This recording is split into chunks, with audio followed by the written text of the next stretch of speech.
Buenas tardes a todos, ¿pueden escucharme?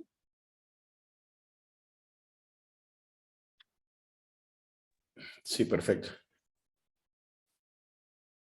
Ok, excelente. Creo que ya podemos dar inicio a la actividad del día de hoy. Una vez más repito, buenas tardes, sean todos bienvenidos al 22º webinar interactivo de Conversaciones Fluidas, con el tema Desarrollo de un proyecto de aprovechamiento de aguas subterráneas. Mi nombre es Ana Virges y hoy tengo el gusto de acompañarles como moderadora del evento. Antes de dar comienzo a la actividad, queremos recordar que las preguntas se deben realizar en el chat y al finalizar la presentación serán contestadas. Dicho esto, damos inicio a la actividad.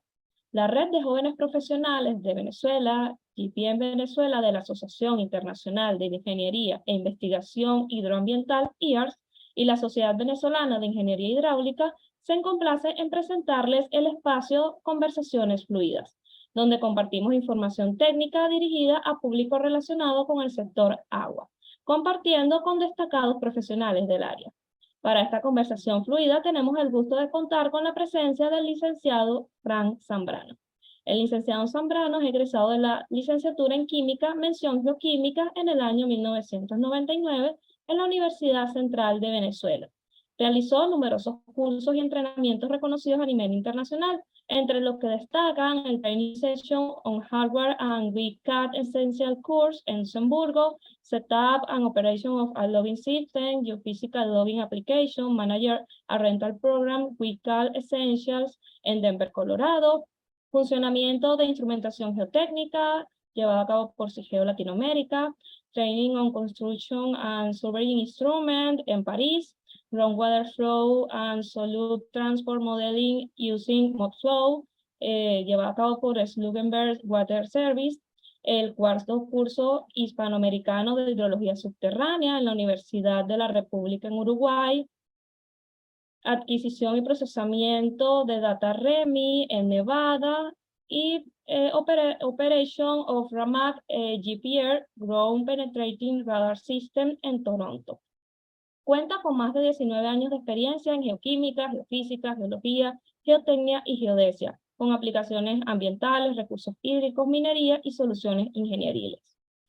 Ha desarrollado como geocientífico y consultor con habilidades de adquisición y procesamiento en técnicas geológicas, geoquímicas, geofísicas, con aplicaciones en aguas subterráneas, exploración de recursos naturales, caracterización ambientales y geotécnica. Además, ha participado como ponente en diversos congresos a nivel nacional en el ámbito geocientífico y ha dictado clases a estudiantes en la Universidad Simón Bolívar y la Universidad Central de Venezuela. Actualmente es el director ejecutivo de la empresa en consultoría en ciencia de la tierra, Jesús Consulting. Muchísimas gracias por acompañarnos, licenciado. Bienvenido, el espacio es todo suyo. Perfecto. Bueno, buenas tardes. Primero que nada, bueno, agradezco la oportunidad a la IARS y a la Young Professional Network de estas conversaciones fluidas, ¿no? La idea de lo que puedo entender es básicamente compartir un poco los conocimientos y generar algún tipo de interacción entre profesionales de cierta data con jóvenes profesionales y entender un poquito lo que se está haciendo en el medio, que creo que la comunicación entre nosotros es muy importante, ¿no? Sobre todo de diversas ramas, y en el caso de la hidrogeología es básico. La presentación está enfocada básicamente a cómo se desarrolla un proyecto de aprovechamiento de aguas subterráneas desde, digamos que de nuestra perspectiva como consultores después de varios años de trabajo, ¿no? Evidentemente no es un esquema censo estricto, pero creo que abarca la mayoría de los casos como tal. Ok. Lo primero que nosotros necesitamos entender básicamente es lo que requiere el cliente. ¿Okay? Nosotros tenemos un lenguaje muchas veces muy técnico y muy científico y de alguna forma nos entendemos entre nosotros, ¿no? Pero a veces cuando vamos a un cliente, de pronto es un gerente que se encarga de cierta planta de alimentos, de bebidas, los lenguajes son muy distintos. Entonces es importantísimo tratar de entender qué es lo que ellos necesitan para poder nosotros ofrecer alguna solución. ¿Okay? A continuación, este es un pequeño esquema, no tan pequeño, pero es un esquema general de lo que nosotros hemos desarrollado desde lo que es el principio de un proyecto de aprovechamiento de aguas subterráneas, de lo que es objetivos del diseño, hasta el final, ya lo que es básicamente mantenimiento de pozo. Es una presentación que suele ser muy larga. La idea es tratar de resumir lo más que se pueda en media hora, y de alguna forma, a nivel de preguntas, podemos ir hacia alguna tendencia en particular o algún punto específico de lo que es la presentación como tal. Voy a ir corriendo eventualmente o lo más rápido posible para tratar de cumplir con los tiempos. Por favor, si hay algo que se me escapa, algo que no entienden, al final con todo gusto podemos aclarar. Esto es un esquema general, donde lo primero que nosotros necesitamos entender, como les digo, es básicamente el objetivo del proyecto. A nivel de aguas subterráneas, a nivel de aguas, hay siempre dos preguntas básicas que el cliente te hace o que tú necesitas resolver, y es cantidad y calidad. ¿Qué cantidad necesitas o qué cantidad puedes suministrar y qué calidad puede tener esa agua que vas a suministrar al cliente? Como les digo, entender cuáles son los objetivos del proyecto es básico, y entender si esos objetivos son creíbles o son básicamente reales. Si, por ejemplo, el cliente me dice que estoy en un sitio donde yo conozco que las condiciones hidrogeológicas son determinadas y tengo pozos, por hablar un número, 2 litros por segundo, y el cliente está esperando 100 litros por segundo, por exagerarlo, evidentemente hay que aclarar que esos objetivos no van a ser cumplidos, porque una cosa es lo que tú necesitas o el cliente necesita, otra cosa es lo que el medio te puede dar. Entonces, para mí los objetivos son básicos, ¿no? Esto de alguna forma es como una especie de rompecabezas cuando uno llega a donde un cliente y el cliente pregunta todo esto, ¿no? Esta es la información que te suministra el cliente. Te dice que tiene una planta de bebidas, cervezas y gaseosas, te habla de que tienes un terreno de 10 metros, de 10.000 metros cuadrados, que tiene vecinos alrededor que básicamente no son muy colaboradores con él o que no tienen buenas relaciones. Te dice que existen dos pozos de 45 metros de profundidad que están construidos con rejillas Johnson, que cada uno aproximadamente tiene un caudal de 15 litros por segundo. Te dice que él necesita de alguna forma por sus procesos realizar una expansión y necesita adicional a lo que ya tiene unos 45 litros por segundo. Te plantea que está ubicado en una zona, un batiolito denominado batiolito antioqueño, en Colombia, en las afueras del pueblo, justo al lado del Río Grande.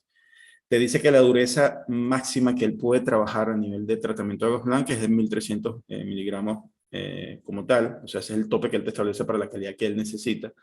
Te dice que él quiere que el pozo nuevo no tenga interferencia con los pozos existentes y quiere examinar la posibilidad de tener un pozo mucho más profundo, conservando más o menos las mismas características químicas. Te dice adicional que él tiene por casualidad en su taller o en su depósito unas tuberías de PVC de 2 milímetros y que tiene una bomba de 1.5 ATP guardada que él quiere que tú uses o de alguna forma le des alguna utilidad en el proyecto para minimizar el costo. Todo esto, de alguna forma, es como mucha información, pero que está resumida en muy pocas cosas y abarca lo que yo suelo llamar todas unas ciencias o geociencias alrededor. La hidrogeología como tal, como en la lámina anterior lo vemos, tiene que ver con muchísimas ciencias alrededor. O sea, estamos hablando de geología, estamos hablando de geofísica, de geografía, de hidráulica, de geoquímica, de una serie de ramas las cuales forman parte de un estudio integral. O sea, cuando uno trabaja en hidrogeología, uno tiene que manejar toda una serie de conceptos asociados a lo que estamos trabajando. Evidentemente, es imposible que tú puedes desarrollar un conocimiento general, pero hay un especialista para cada área. Y aquí es donde entra el concepto de grupo de trabajo. O sea, nosotros a nivel hidrogeológico siempre vamos a hacer un grupo multidisciplinario. Hay alguien que es un geólogo, hay un hidráulico, hay un químico que se encarga de tratamientos, hay un geoquímico, etcétera, etcétera, etcétera. Y eso es importante de entender porque a veces podemos tener egos profesionales. Entonces alguien dice, no, yo el geoquímico sé más, o el geólogo tiro a su lado y el hidráulico también, pero al final tenemos que ser como una hermandad porque de eso se trata la hidrogeología. Tú no puedes saber o hacer hidrogeología si no conoces un poco de cada una de las ciencias. ¿Okay? Aquí resalto algo importante, que es el concepto de acuífero tan machacado que todos sabemos que es una formación geológica que es capaz de almacenar, etcétera, etcétera, y transmitir agua a una velocidad constante.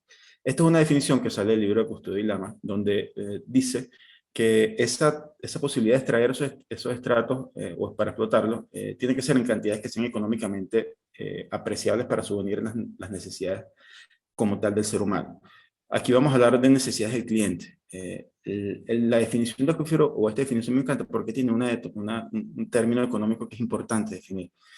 El litro por segundo que de pronto cuando yo me voy, vamos a hablar de Venezuela, en una zona del oriente del país, no sé, Caucagua, donde puedo tener pozos de 20, 30, 40, 50 litros por segundo. Cuando ahí tengo un pozo de 1 litro por segundo, por lo general, es un pozo que el cliente dice no sirve o no lo cataloga como un acuífero porque no satisface sus necesidades. Si yo me llevo ese litro por segundo a un sitio como Mérida, árido totalmente, donde ese litro por segundo es muchísimo y más vale oro, eso para ellos es un acuífero súper importante y súper utilizado. Entonces, es importante entender eso. La definición del acuífero depende mucho de la necesidad del cliente y tiene un término económico a per se. ¿Okay? Una vez que hemos integrado, ya tenemos toda la serie de profesionales y volvemos a analizar lo que me dijo el cliente, ya yo tengo una idea mucho más clara. Empiezo otra vez a repasar. El señor tiene una planta de bebidas, tiene un terreno que son 10.000 metros cuadrados. Si yo me voy a exploración, yo digo 10.000 metros cuadrados es un área de 100%. O sea, ya yo tengo una limitante física en cuanto a los métodos geofísicos que puedo hacer para exploración.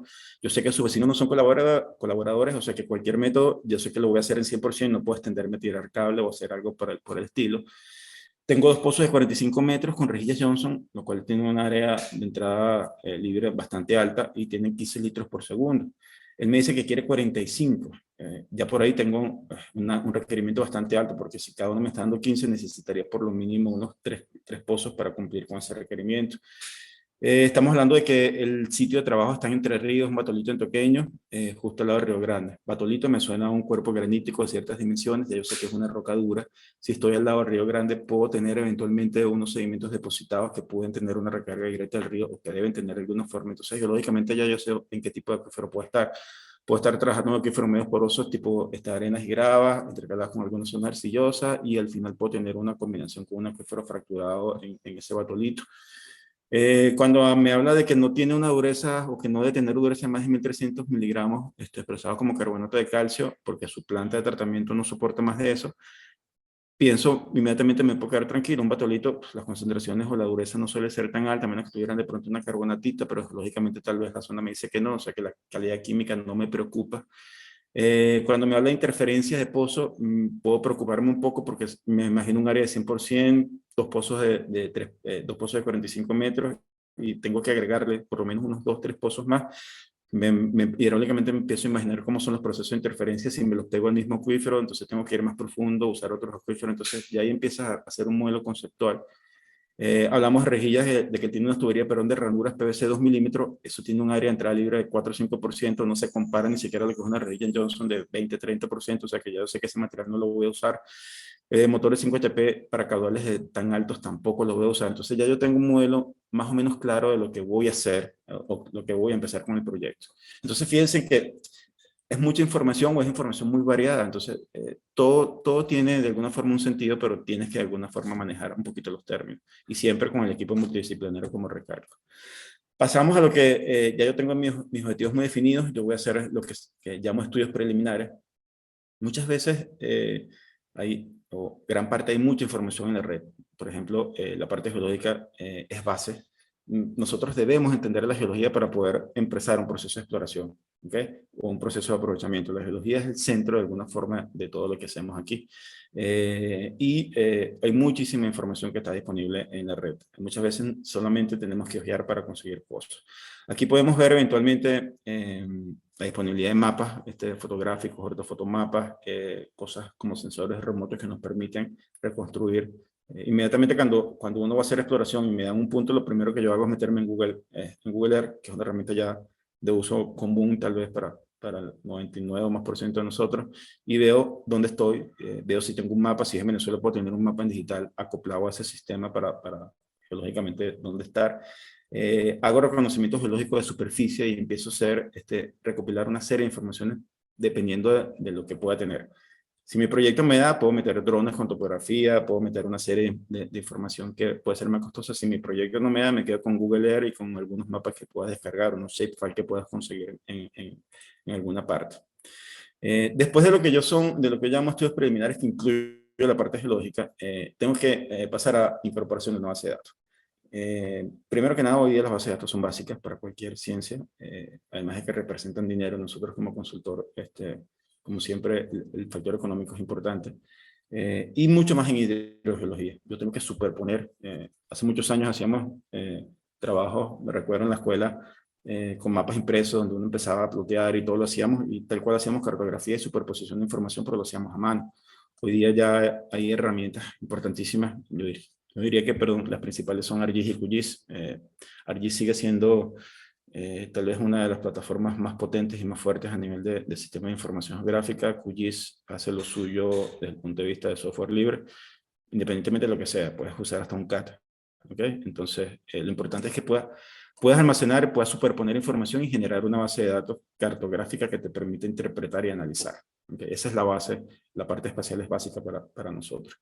A partir de ahí tú puedes generar cosas como esta, que son básicamente modelos conceptuales, modelos en 3D que te permiten entender un poquito dónde están los acuíferos o qué tipo de acuíferos son, si son en rocas, si son en medios porosos, cuáles son las posibles direcciones de flujo, interferencias. Esta figura me parece muy bella por lo simple, pero dice muchísimas cosas. Este es un pequeño pueblo en el oriente del país. Hay muchísimos pueblos de ese estilo. El norte está hacia la pantalla, saliendo hacia ustedes, y es el Mar Caribe, y tienes a la parte del sur tienes una zona montañosa. Cuando yo veo esa imagen la construí yo hace muchos años, buscando topografía, digitalizando la topografía. En ese momento usábamos Mapinfo, que también es un sistema de información, un poquito ya desplazado ahorita. Montamos un Drepfile con ortofotomapas y generamos este modelo de partida. Esto para mí me dice mucho. Hidrogeológicamente yo me paro y digo, mira, tengo una zona de roca dura, tengo aquí un cono aluvial, estamos trabajando en la zona del cono aluvial, o sea que es básicamente un acuífero medio poroso, tengo una zona de recarga que sé exactamente de dónde viene. Lo que está en la zona de recarga básicamente, tengo fracturas, aquí ustedes pueden ver la zona del río como son rectos en algunos tramos. Como me enseñó un profesor hace muchos años, en la naturaleza no hay nada recto, o sea que esto básicamente está fracturado y tiene un sistema de estructura que puede ser interesante a la hora de recarga. Tengo un frente salino que puede ser interesante, y básicamente uno con una imagen genera una serie de conclusiones de ideas que te permiten generar el modelo conceptual. El modelo conceptual básicamente es entender cómo funciona tu sistema, dimensiones, profundidades, de dónde recarga, hacia dónde se mueve el agua, cuál es tu nivel base. Y fíjense que con una pequeña figura puedes tener muchísima información. Y esta es la base para poder entender qué es lo que vamos a hacer. Porque si yo voy a hacer exploración, yo con ver esta figura yo digo, ok, voy a buscar agua en una zona, un cono aluvial, son sedimentos, puedo tener cuñas salobres, y yo sé que por qué método me voy. De pronto me voy por un método eléctrico que me puede servir, pero si el agua está muy salinizada, el eléctrico no me sirve, me puedo ir por un método electromagnético. Sé que si voy a perforar, si voy a buscar agua en la zona rocosa, ya es otro método de exploración, ya uso BLF o electromagnetismo. Si voy a perforar arriba o abajo son distintos. Uno puede usar la rotación, el otro la rotopercusión, o puedo usar la rotopercusión también en la zona del cono, porque puedo conseguir peñones, un medio de alta energía. Entonces, todo eso sale de una simple figura. Incluso desde el punto de vista de preservación del acuífero, nosotros vemos aquí que el cono aluvial, típico cono aluvial, tiene un ápice, y básicamente la carretera pasa justamente en esa zona de ápice. Cualquier cosa que yo tenga aquí que vaya que pueda ser una posible fuente de contaminación, básicamente me va a contaminar toda la zona acuífera. Entonces ya uno sabe a nivel de perímetros de protección o de protección de ese recurso, dónde puedo o dónde no puedo tener posibles fuentes contaminantes o manejo de desechos que me van a contaminar a la hora de cualquier desastre el acuífero, ¿no?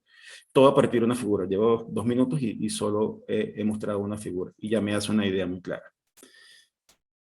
Una vez que yo tengo esa base de datos y ya he hecho de alguna forma una exploración geológica, paso o tengo la posibilidad de hacer otro tipo de exploraciones. Nosotros le llamamos exploración hidrogeológica, exploración geofísica, que es la clásica, y una exploración que llamamos hidrogeoquímica. A nivel de exploración, la gente siempre suele irse a la parte geofísica y dice, mira, la geofísica es la exploración y el sondeo eléctrico vertical es lo que sirve. Eso depende, y hay muchísima información que puede sacar de las otras dos que la geofísica no te da. Calidad hidráulica, etcétera, etcétera. A nivel de hidrogeología o exploración hidrogeológica, lo que nosotros buscamos son pozos, es decir, pozos existentes. ¿Qué me puede dar un pozo existente? Yo puedo desarmar ese pozo, puedo correr un registro de cámara que me permite entender cómo está construido ese pozo. Puedo saber la ubicación de las rejillas o las ranuras, dependiendo de cómo sea construido. Puedo entender cuáles son las profundidades aproximadas de las zonas portadoras o de las zonas aportantes en esos acuíferos. Puedo correr, por ejemplo, un registro gamma. Los registros gamma naturales pueden ser corridos en pozo construido. El registro gamma básicamente lo que mide es la radiación gamma natural. Nosotros normalmente, eso lo vemos un poquito más adelante, pero en aguas, la radiación gamma en medios granulares, por lo general está asociada al potasio. El potasio es el mineral radioactivo tal vez más abundante que tenemos y que suele tenerlo asociado a las arcillas. Las arcillas, a grosso modo, son pequeñas capas de tetraedros y octaedros de aluminio silicato, y dentro de esas capas se acumulan ciertos cationes principalmente, y uno de esos cationes es el potasio. Entonces, la arcilla a nosotros no nos interesa como un medio acuífero, pero sí me interesa una arena y una grava. Entonces, la arena y la grava suelen ser limpias y suelen ser principalmente óxido de silicio, SiO2. Entonces, cuando yo consigo una zona alta en potasio, que es un gamma alto natural, yo lo asocio a arcilla. Cuando yo consigo un bajo en gamma, yo lo asocio a arenas o grava. Entonces, yo busco las zonas bajas porque es las zonas que perspectivamente me van a llevar a una zona más portadora de agua, que es lo que me interesa. Entonces, zonas bajas son zonas arenosas y gravas, y zonas altas suelen ser zonas arcillosas, entre comillas, pendiente con eso. Entonces, todo eso lo puedo sacar básicamente de un pozo. Puedo también muestrar químicamente un pozo, puedo realizar pruebas de bombeo, conocer la hidráulica. Estos son ejemplos de pruebas de abatimiento a caudal constante, donde yo enciendo mi pozo básicamente y empiezo bajo una serie, digamos que, de intervalos de muestreo que normalmente son logarítmicos. Cuando tú los interpretas, usas escalas logarítmicas, lo puedes hacer gráficamente usando papel semilog o log, cuando de eso que usamos antes, o hoy día están los programas adecuados. Entonces, normalmente tú adquieres los datos bajo una secuencia de logaritmos en particular. Esta es una prueba de batimiento escalonado, pero a la izquierda es una prueba de caudal constante con bombeo y recuperación, derecha es una prueba de batimiento escalonado con 3 escalones. Cada una te aporta información particular. La prueba de caudal constante te puede calcular o te puedes estimar parámetros hidráulicos como transmisividad, coeficiente de almacenamiento. Puedes entender cómo funciona hidráulicamente el pozo que estás trabajando y por ende parte del sistema, caudales de explotación, niveles estáticos, niveles dinámicos. Esta prueba de batimiento escalonado básicamente te permite entender en un pozo cuál es la forma tal vez adecuada de explotarlos. Puedes generar básicamente una ecuación que te habla un poquito de las pérdidas de carga del pozo y el acuífero, y de alguna forma te permite entender cuáles son los caudales máximos de explotación que pudieras trabajar hidráulicamente. Aquí hay algo interesante, que los primeros 2 escalones tienen un abatimiento, vamos a decir, similar, y el tercero se dispara. Básicamente aquí pasamos de alguna forma a lo que uno llama caudal crítico, que es el punto donde ya para sacar una cantidad de agua tengo un descenso muy alto. Entonces ya yo sé que hidráulicamente este pozo, por ejemplo, no lo voy a explotar a este nivel, sino que me voy a quedar en uno de estos 2 escalones. Todo esto, muchísima información, la puedes sacar a través de pruebas de bombeo. ¿Okay? Geofísica. Cuando hablamos de geofísica o exploración geofísica, hay infinidad de métodos. Sondeos electroverticales, sondeos electromagnéticos en el dominio del tiempo, Verilog frequency, resonancia magnética protónica, magnetismo, refracción, tomografía eléctrica, frecuencia de Ohm, magnetos telúricos, refracción de microtermómetro, que es un método sísmico de ondas de corte, el GPR, que son básicamente electromagnéticos, vibración natural. Infinidad. Es importante, no vamos a ahondar en cada uno. Lo importante es entender que cada método tiene una condición geológica de aplicación. Es decir, para una condición donde yo tengo una roca dura, fracturada, que yo estoy buscando un acuífero de ese estilo, yo tengo un método que voy a seleccionar para eso. Si tengo una condición urbana o no urbana, también influye, porque los métodos, por ejemplo, eléctricos y electromagnéticos, son sensibles, muy sensibles a ruido, sobre todo los electromagnéticos. Entonces, les dejo la idea de que no todos los métodos sirven para todas las condiciones. Importantísimo. Desde el punto de vista de hidrogeoquímicos, la hidrogeoquímica, nosotros podemos tener relaciones que nos permitan entender un poquito cómo es el proceso de interacción agua-roca, y por ende puede ser la calidad, o incluso cómo va a afectar la calidad química mi mantenimiento del pozo, que es algo que muchas veces uno no piensa, o la gente no piensa cuando hace un pozo. El pozo lo hago y la gente piensa, voy a tener agua eternamente, pero es un pozo que tienes que mantenerlo de alguna forma. Y la calidad química influye mucho en el tipo de incrustaciones que vas a tener. Aquí muestro algunas gráficas de relaciones iónicas, sodio cloruro. En la naturaleza no hay un ion que ande suelto, siempre tiene un par iónico que lo complementa a nivel de carga. Entonces el cloruro, por ejemplo, suele estar asociado al sodio. Podemos medir, podemos tomar muestras pool del pozo para analizar. Podemos medir en profundidad. Estos son parámetros como conductividad y pH, que lo hacemos con sondas multiparamétricas por profundidad. Podemos tomar muestras puntuales con Baylor también, que cuando no tenemos bombas disponibles para hacerlo escalonadamente, lo hacemos con Baylor, que si lo haces bajo procedimiento sirve lo mismo. ¿Okay? La interpretación de los datos del punto de vista hidrogeoquímico me parece lo más práctico que existe en el mundo porque la mayoría son métodos gráficos. Entonces, aquí tenemos por lo menos los gráficos o los diagramas de Steve. Hay X, los de Piper son muy usados también. En Steve, básicamente nosotros representamos las concentraciones de los iones. Normalmente lo representamos en miliequivalentes para que sea cuantitativamente comparable. Sin yo saber nada mucho de hidrogeoquímica, yo veo 4 figuras y el tamaño de alguna forma me dice la cantidad de sales disueltas que puede tener y la forma me dice cómo son las relaciones iónicas. Yo aquí puedo ver que este pozo que está aquí, que es el pozo 1, básicamente es un agua muy dulce, que tiene una composición particular.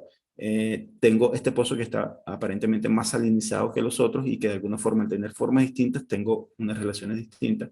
Y estos dos que son opuestos, el 2 y el 4, básicamente son muy parecidos. ¿Okay? Entonces, ya solamente con ver una imagen sin saber mucho, ya yo puedo distinguir de alguna forma. Yo sé que este pozo seguramente está pegado o conectado hidráulicamente a un acuífero que no es el mismo de estos tres. ¿Okay?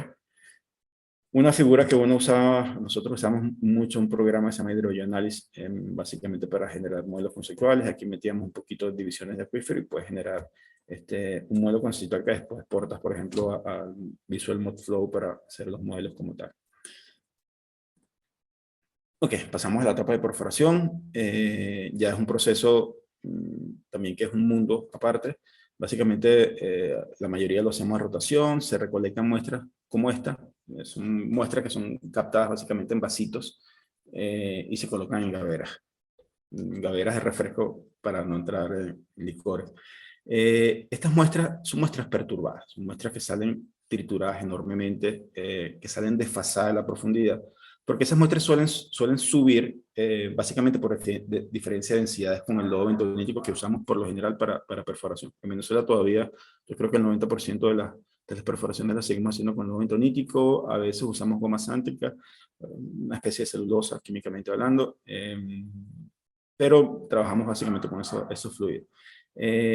La mesa va triturando de alguna forma un material y ese material, por ejemplo, si estamos dando una grava gruesa, hasta que esa grava no tenga eventualmente el tamaño adecuado para poder ascender por diferencia de densidades, ella se va a quedar ahí, tú la vas a ir moliendo. Entonces, tú puedes sacar o captar una muestra cuando la broca está a 100 metros, pero esa muestra, que puede ser una grava muy limpia, básicamente viene desde los 95, que está triturándose hasta que tuvo el tamaño adecuado para la subiste. Entonces, tienes una muestra que la sacaste o la recolectaste con la broca 100, pero realmente no sabes la profundidad. Está de 100 hacia arriba, tú no sabes cuánto.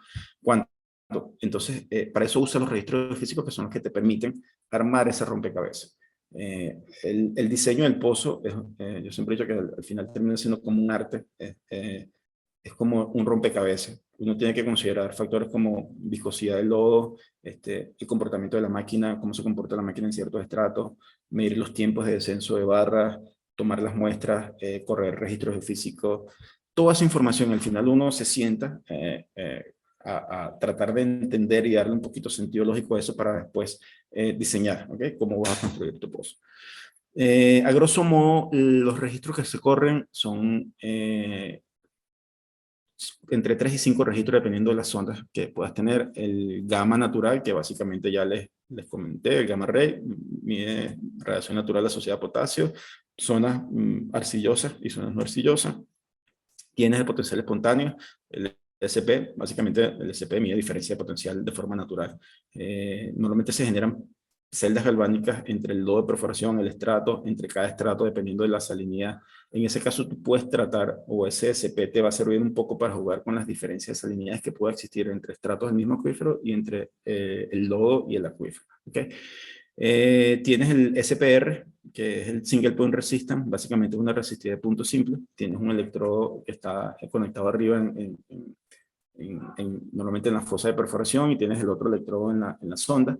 Básicamente generas una corriente eléctrica y mides una diferencia de potencial que calcula una resistencia alrededor, tal vez unas 12, 16 pulgadas de afectación. Entonces, ahí estás midiendo resistencia tanto del lodo como de la formación. ¿Okay? Hay otras que no están planteadas aquí, que incluyen registros de resistividad que sí meten corriente y bien diferencia potencial en la sonda, es una resistividad real, y dependiendo del largo de la separación de los electrodos, uno conoce la resistividad corta o resistividad larga, son 16, hay de 8, 16, 32 pulgadas de separación, etcétera, etcétera.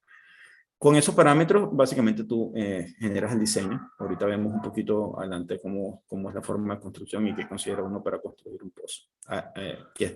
Construir el pozo o el diseño básicamente es darle sentido a esto para saber dónde vas a colocar las ranuras, ¿ok? Que es la zona por donde vas a perforar. Diseño del pozo. Nosotros colocamos básicamente las zonas, un pozo está construido, vamos a empezar por zonas ciegas y zonas ranuradas. La idea es que tú coloques las zonas ranuradas básicamente donde estén los estratos portantes que a ti te interesan y que las zonas que no son portantes porque están secas o son ricas en arcilla, lo coloques ciego. ¿Okay?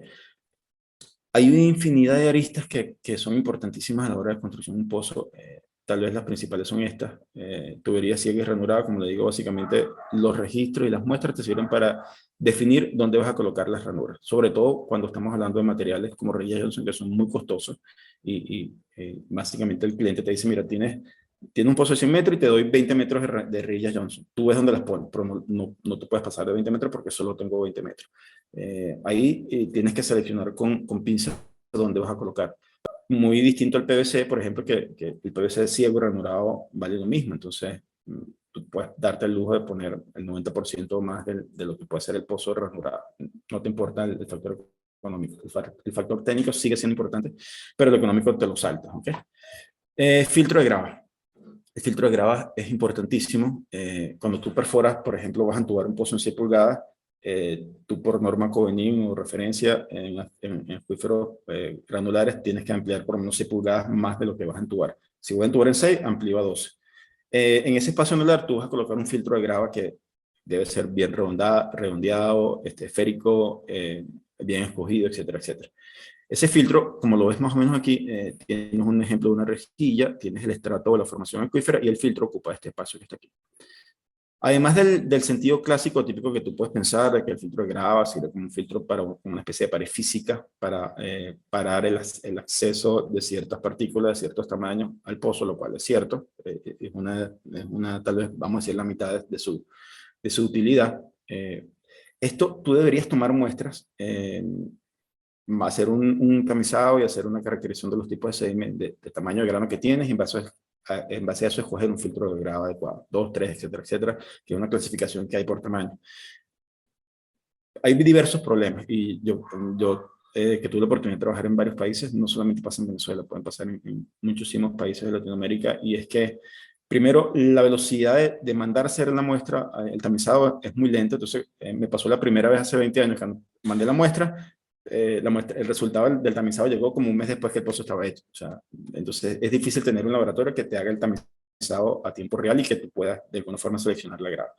Después, tú dices, tengo el tamizado, tengo más o menos la distribución de partículas en cuanto a tamaño, voy a comprar una grava que tiene que tener estos tamaños, pero cuando vas al proveedor, básicamente te dan una grava que está mezclada, que no está bien escogida, que no está bien redondeada, no es esférica.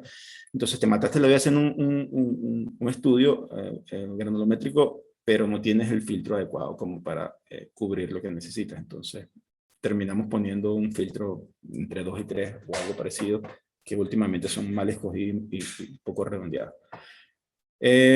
Ok, el filtro, además del sentido de, como a per se de lo que es un filtro de parar ciertas partículas, tiene un sentido hidráulico.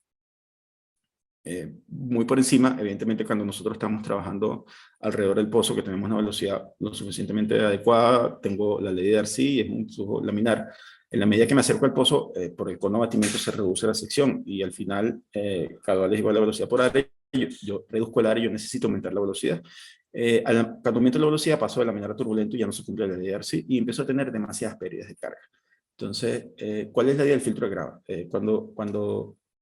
O la idea es básicamente es disminuir el índice de tortuosidad de esa molécula que va llegando a una velocidad. Eso es como cuando yo siempre pongo el ejemplo, creo que el ejemplo me lo dio el profesor que me explicó hace muchos años, que se llama Enrique Vázquez, el sentido de la tortuosidad del filtro.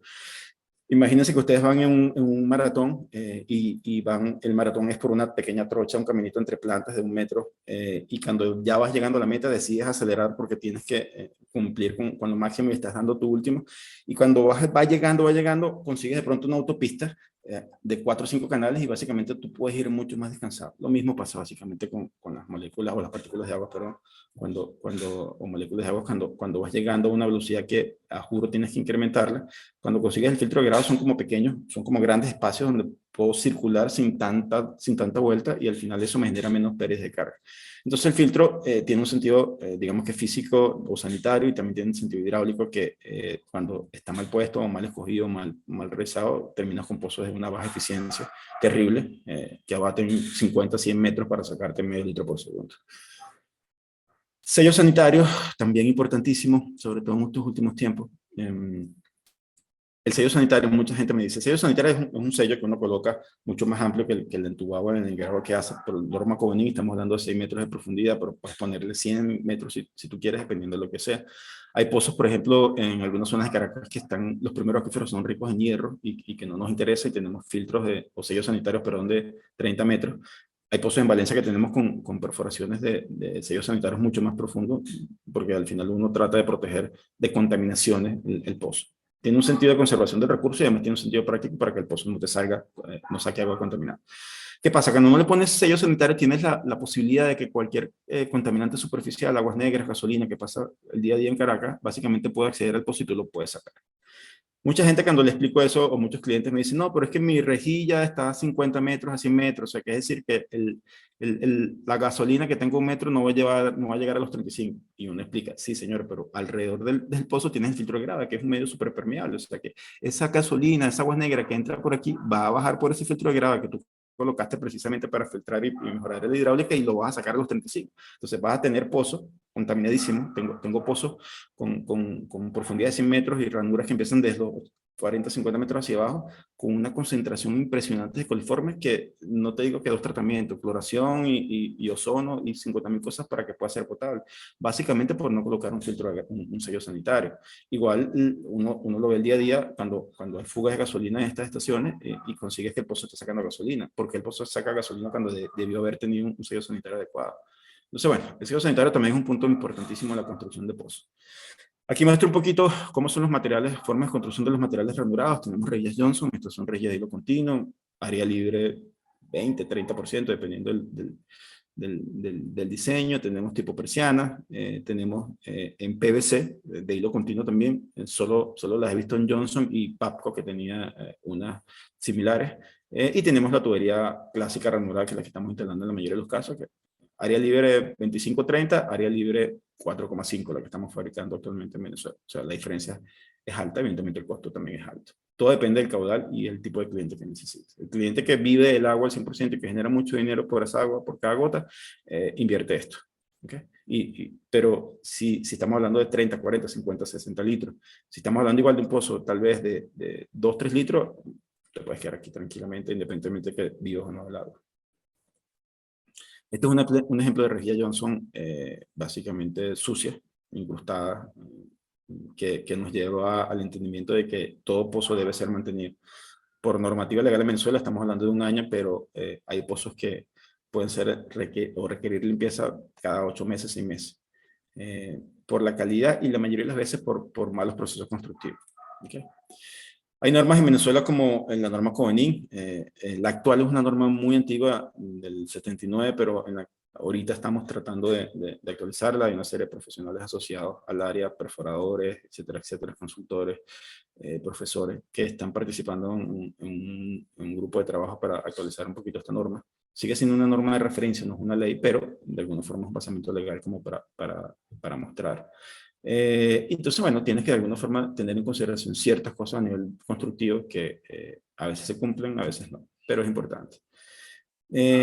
Aquí estamos un pequeño modelo conceptual o bueno, un modelo analítico. Cuando nosotros hablamos modelos conceptuales, modelos analíticos, modelos matemáticos, hablamos de modelos analíticos, básicamente esto es un programa que asume condiciones ideales, es decir, yo le doy un espesor de acuífero, él asume que el medio es totalmente isotrópico, o sea, no hay diferencia hacia ningún lado, y tú le das un parámetro de transmisividad, coeficiente de almacenamiento, y básicamente simulas y empiezas a bombear cuáles son los abatimientos. Se puede estimar cuáles son los procesos de interferencia que pueden tener una batería de pozo.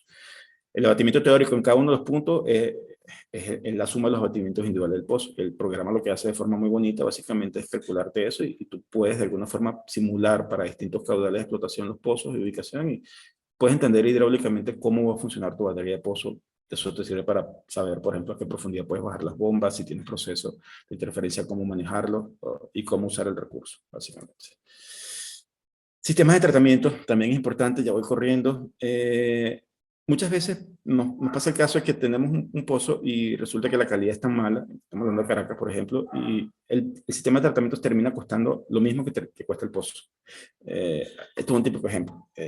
Entonces, es importante que el cliente y que uno entienda y le explique al cliente de que dependiendo de la condición geológica, tú puedes tener per se una condición o una calidad química que va a ser, digamos que mala, entre comillas, y que tú debes tratarla para hacerla potable. ¿Okay? Este sistema costó más o menos $25.000, estamos hablando de aguas, además que en ese caso teníamos agua de cisterna, agua de la hidrológica y agua de pozo. El agua de pozo era alta en hierro, muy dura, total de sólidos disueltos muy elevados, estamos hablando de conductividades de 1700 microsiemens, lo cual es una barbaridad, pero encontrable. Aquí tuvimos que aplicar proceso de desinfección con hipoclorito, el mismo hipoclorito servía para oxidar parte del hierro que quedaba, le metíamos un filtro de zeolita, del filtro de zeolita pasábamos el carbón para, digamos que pulir, porque tenemos una ósmosis inversa.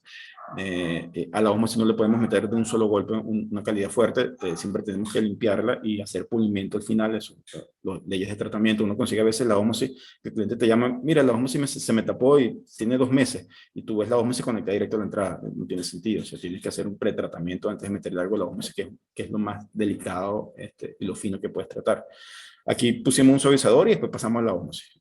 Aquí estamos hablando de $25.000, el pozo costó más o menos 20, o sea, el señor gastó más en el tratamiento que lo que era el pozo. Entonces, muchas veces la gente no lo sabe y eso tienes que explicárselo al cliente. Y por último, como digo, mantenimiento de pozos, ejemplos de una ranura, tubería ranura en PVC, sucia, perdón, limpia, o más o menos limpia y sucia. Vean cómo mejora el área libre. Los pozos los podemos limpiar con sistemas, dependiendo del tamaño, pequeños, con andamios, motores eléctricos, winch, o con grúas ya de 2, 3, 4, 5, 10 toneladas, dependiendo de lo que estemos trabajando.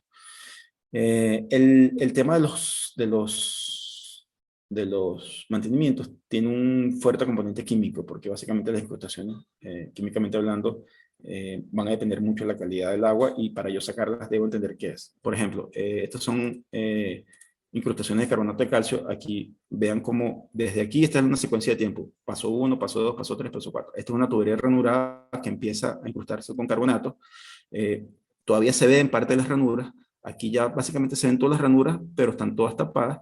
Aquí el carbonato creció enormemente, ya genera una bola y cuando lo ves básicamente está todo incrustado.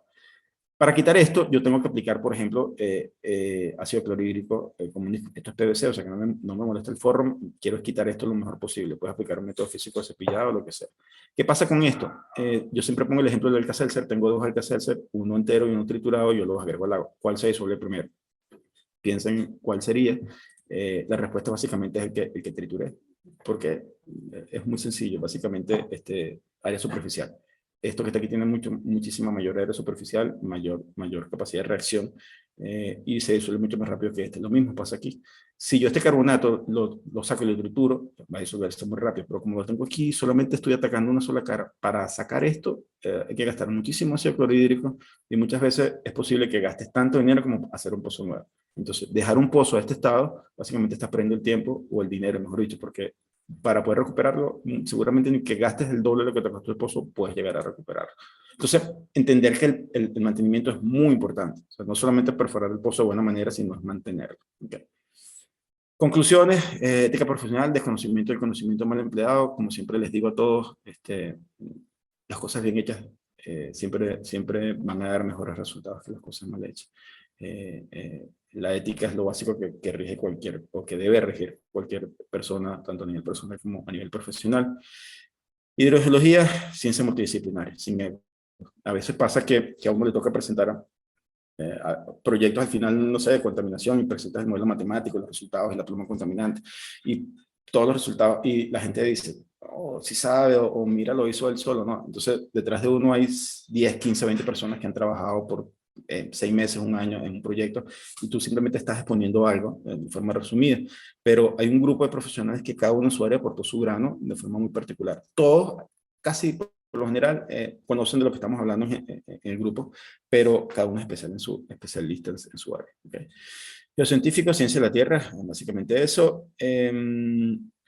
Buscar el objetivo profesional es moverse hacia él. Honestamente no recuerdo qué quise decir con eso, pero la última sí me lo sé. Escuchen a Pink Floyd, por favor. Pink Floyd, de alguna forma, es una música bastante densa, pero que a mí se me halla mucha similitud con el concepto de hidrogeología por lo complejo, por lo diverso y por lo que me ha pasado. Yo puedo escuchar una canción de Pink Floyd y después a los 10 años de escucharla es que entiendo muchas cosas. Y lo mismo me pasa con conceptos de hidrología. Yo cuando vi la primera vez recuerdo el concepto de coeficiente de almacenamiento, me lo explicó Jesús Carrera. Pasaron como 2 años y estaba en mi oficina trabajando y después de 2 años fue que entendí realmente lo que significaba. Entonces, es eso, ¿no? Es una ciencia bien agradable, pero bastante compleja. Bueno, muchachos, creo que hasta ahora es toda la presentación. Si tienen dudas, preguntas, me estoy a la hora. Quiero que me pase un poco el tiempo. Muchísimas gracias por su presentación, licenciado, no se preocupe. Estaba muy interesante. En esta segunda etapa, una vez culminada la presentación, les propongo iniciar el ciclo de preguntas utilizando el chat.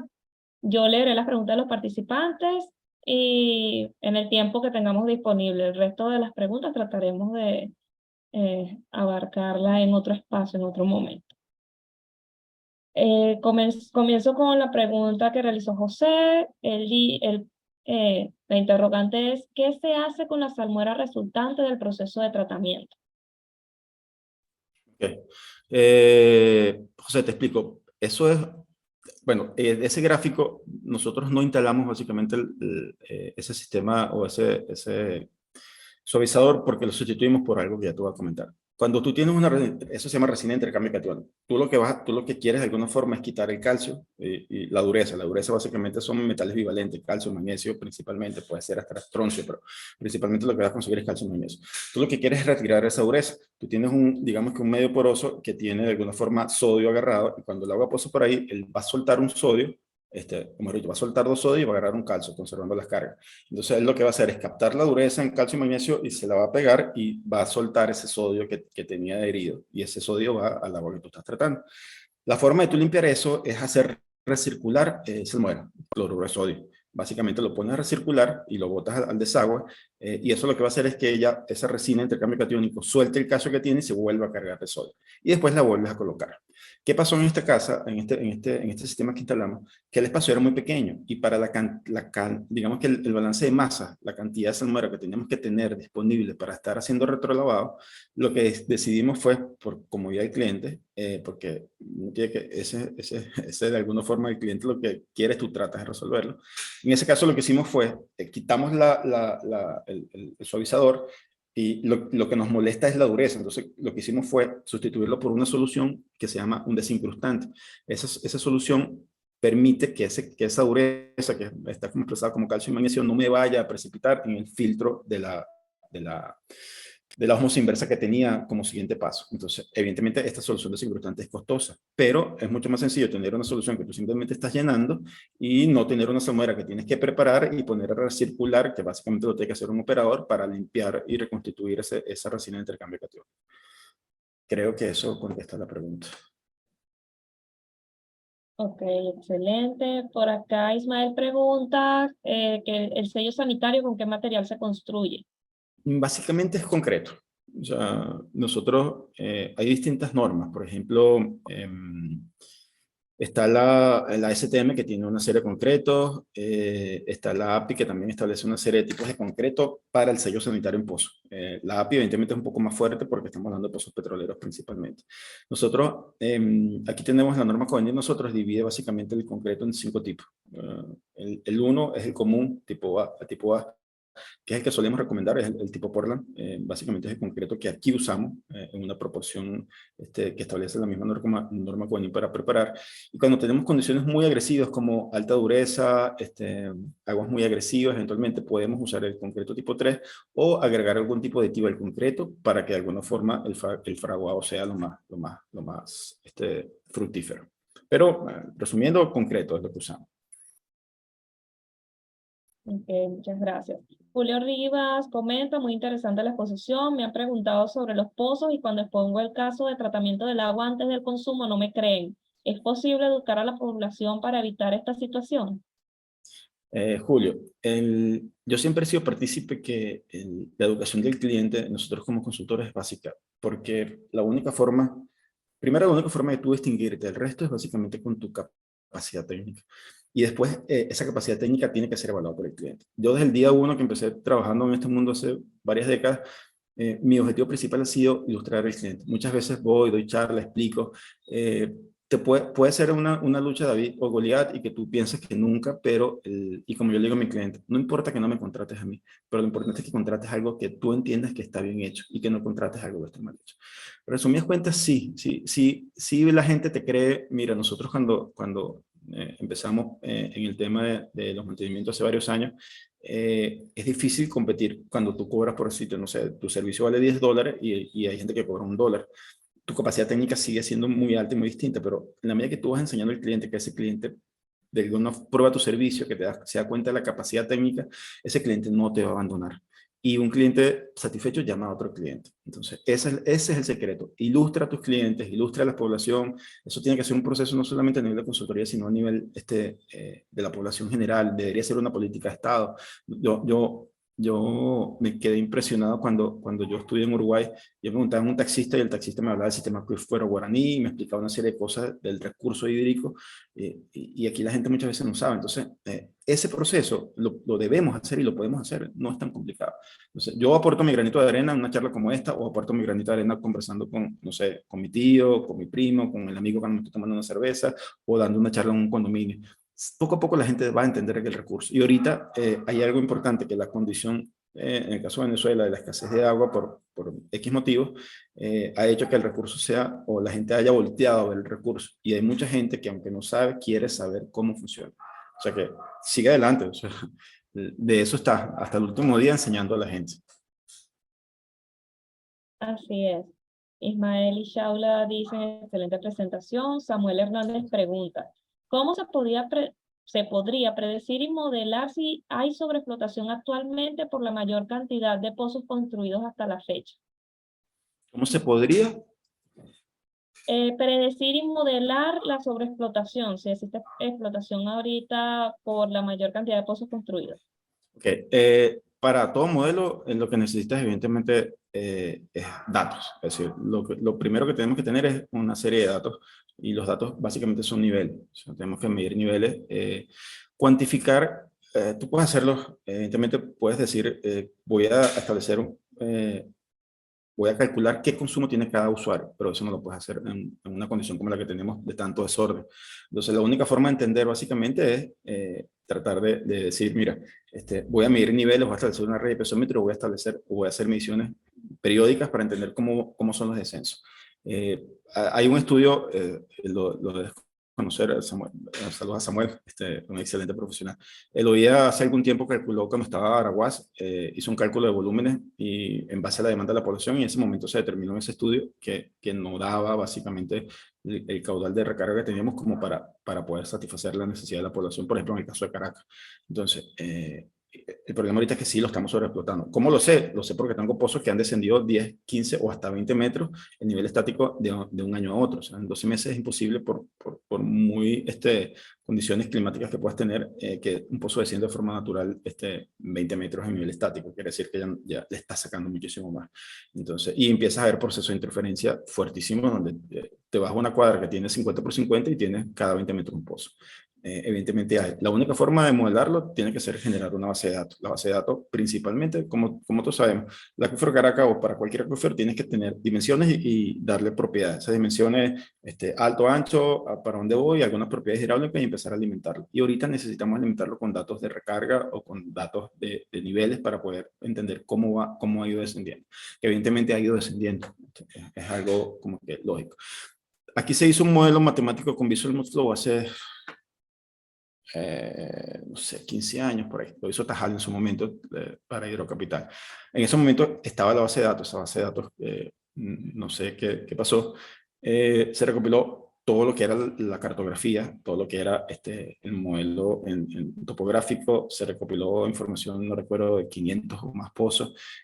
Se consiguieron en ese momento parte de los registros, se estimó espesores de sedimento o espesores de acuíferos, y se corrió el modelo de alguna forma para entender cómo estaba funcionando el acuífero. Si tú ese modelo te lo traes ahorita y lo empiezas a alimentar con los datos, perfecto.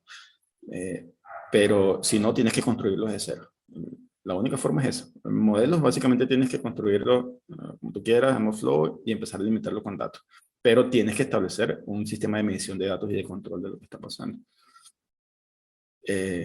No es sencillo, honestamente. Yo, como te digo, nosotros por nuestra parte, todos los clientes tenemos un control estricto de mediciones, tanto de niveles estáticos como dinámicos, asociados a los caudales. Recordemos que un nivel dinámico no te sirve si no sabes qué caudal estás manejando. Entonces, ese dato tiene que ir a la par. Entonces, nosotros tratamos de entender un poquito por zonas de donde trabajamos, principalmente en Caracas, cómo son los procesos, si están siendo sobreexplotados o no. Y la mayoría sí.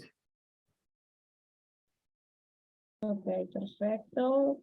Samuel finalmente comentó: felicitaciones por tan complejo resumen hidrogeológico. Juan Gracias. Carlos Martínez pregunta: ¿el agua que se suministra de los pozos recientemente rehabilitados en Caracas son tratadas o es agua cruda? Mira, esa es una pregunta que debería responderte Hidrocapital, no yo. Eh, Eso no te lo puedo decir yo. Sí, bueno, tema complejo. Fernando de Carli comenta: excelente, Fran, ¿pudieras comentar acerca de algunas alternativas técnicas para tratar sobre el contenido de hierro específicamente hacia la zona del Paraíso en Caracas? Fernando, ¿cómo estás? Hay diversidad, o sea, Fernando también es alguien muy apreciado y una persona muy del área, al cual respeto muchísimo, al igual que a Samuel.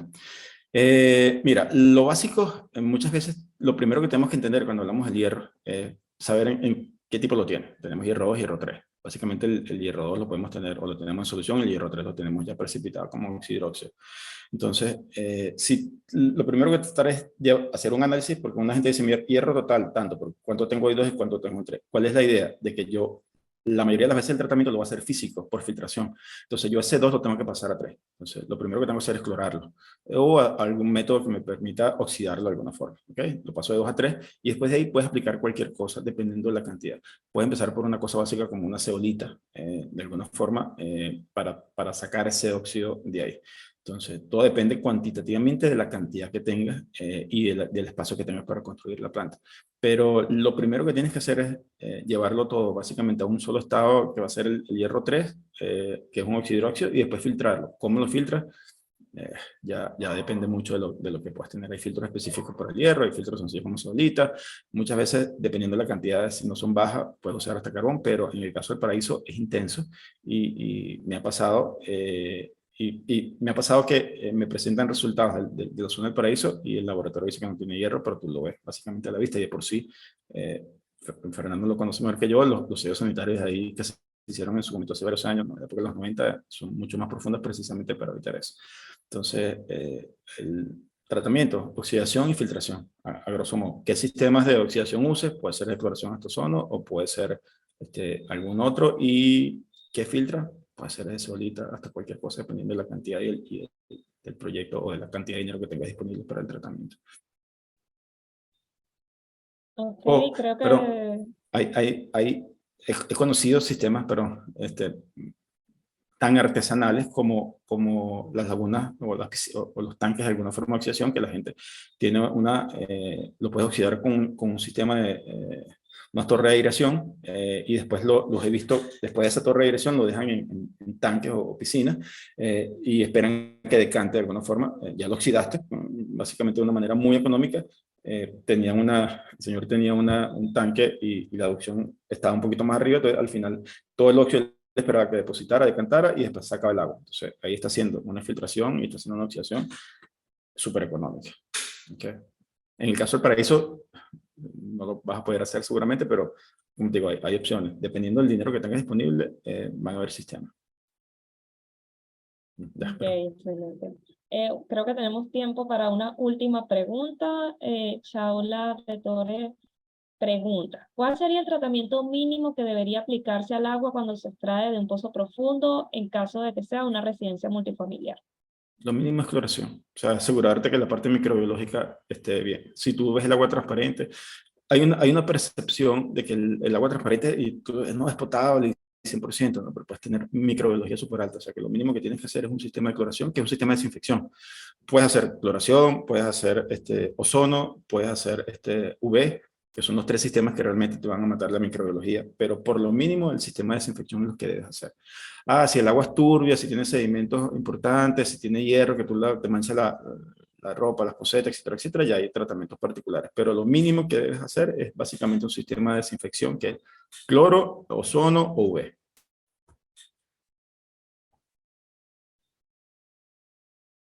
Ok, estimado licenciado, muchísimas gracias por su tiempo y su valiosa contribución a Conversaciones Fluidas, por tomarse el tiempo de responder todas estas interrogantes también. Participantes, esperamos que este webinar haya sido de su agrado. Les invitamos a que se sigan uniendo a nuestras Conversaciones Fluidas. La próxima será en el mes de julio. Le invitamos también a seguir todas las redes sociales que se están compartiendo en el chat y a mirar nuestro canal de YouTube, GPM Venezuela IR, donde están disponibles las conversaciones fluidas anteriores y se estará publicando próximamente esta presentación. Para finalizar, les pido por favor que habiliten sus cámaras para tomar una foto del grupo. Muchísimas gracias a todos y hasta la próxima conversación. Si puedes...